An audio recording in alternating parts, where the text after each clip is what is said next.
কোটা সংস্কার আন্দোলনকে কেন্দ্র করে তছনছ করা হয় ঢাকা বিশ্ববিদ্যালয়ের বিভিন্ন আবাসিক হলের শত শত কক্ষ।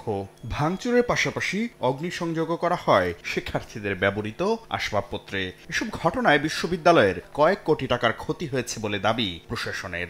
শুধু তাই নয়, ভাঙচুর করা এসব কক্ষ ও স্থাপনা সংস্কার করে বিশ্ববিদ্যালয় খোলাই এখন প্রশাসনের জন্য বড় চ্যালেঞ্জ। দিন দুপুরেই অনেক হলে এসব ঘটনা ঘটেছে। তাহলে কারা এই হামলা করলো এবং হল প্রশাসন কেন এই হামলা থেকে সাধারণ শিক্ষার্থীদের জিনিসপত্র রক্ষা করতে পারেনি, এমন প্রশ্ন ঘুরপাক খাচ্ছে নানা মহলে। প্রভোস্টরা বলছেন, শিক্ষার্থীদের জানমালের নিরাপত্তা দিতে সর্বোচ্চ চেষ্টা করেছেন তারা। তবে হামলাকারীরা নিজেদের ছাত্র বলে দাবি করলেও পরিচয়পত্র দেখাতে পারেনি।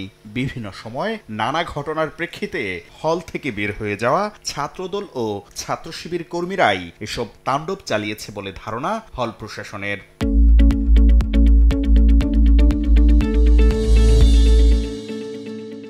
তাদেরকে আমি জিজ্ঞেস করেছি, আপনি কি হলের ছাত্র? বলছে জি স্যার। তো কত নম্বরে থাকেন? বলছে স্যার আমি ছিলাম, আমি বের হয়ে গেছি, আমি আবার আসছি। তো যারা হলের আবাসিক ছাত্র তারা দেখা গেছে যে কোনো কারণে হলের বাইরে থাকে, সে হতে পারে ছাত্রদল করা, হতে পারে ছাত্র শিবির করা, তো তারা সুযোগ পেয়েছে হলে আসার। 17 জুলাই রাতে একযোগে ছাত্রীদের সব হলেই ছাত্র রাজনীতি নিষিদ্ধ করা সহ হলের পেডে নানা শর্তযুক্ত বিজ্ঞপ্তি সামাজিক যোগাযোগ মাধ্যমে ভাইরাল হয়। প্রভোস্টরা বলছেন, হলে হলে থাকা ছাত্রলীগ নেত্রীদের মেরে ফেলা হবে বা ছাদ থেকে ফেলে দেয়া হবে বলে তাদের ভয় দেখানো হয়। ফলে অনেকটা জিম্মি হয়েই এসব বিজ্ঞপ্তিতে স্বাক্ষর করেন তারা। একজন হল প্রভোস্টের পক্ষে রাজনীতি বন্ধ করা কিন্তু সম্ভব না। তো এগুলো দাবি ওরা ইমাজিনারি দাবি নিয়ে আসছে। আমার ব্যাপারটা হচ্ছে যে আমাদের রক্তপাত এড়ানো, জীবন বাঁচানো, আমি সাইন করলাম।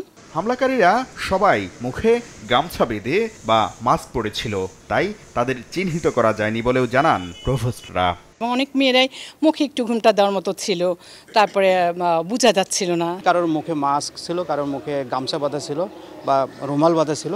তো এরকম ছাত্ররাই রুমগুলো ভাঙচুর করছে। তবে পরিস্থিতি স্বাভাবিক হলে সাধারণ শিক্ষার্থীদের জন্য নিরাপদ ক্যাম্পাস করার লক্ষ্যে কাজ করার কথা জানিয়েছে আবাসিক হল ও বিশ্ববিদ্যালয় প্রশাসন। শাকির আহমেদ, সময় সংবাদ, ঢাকা।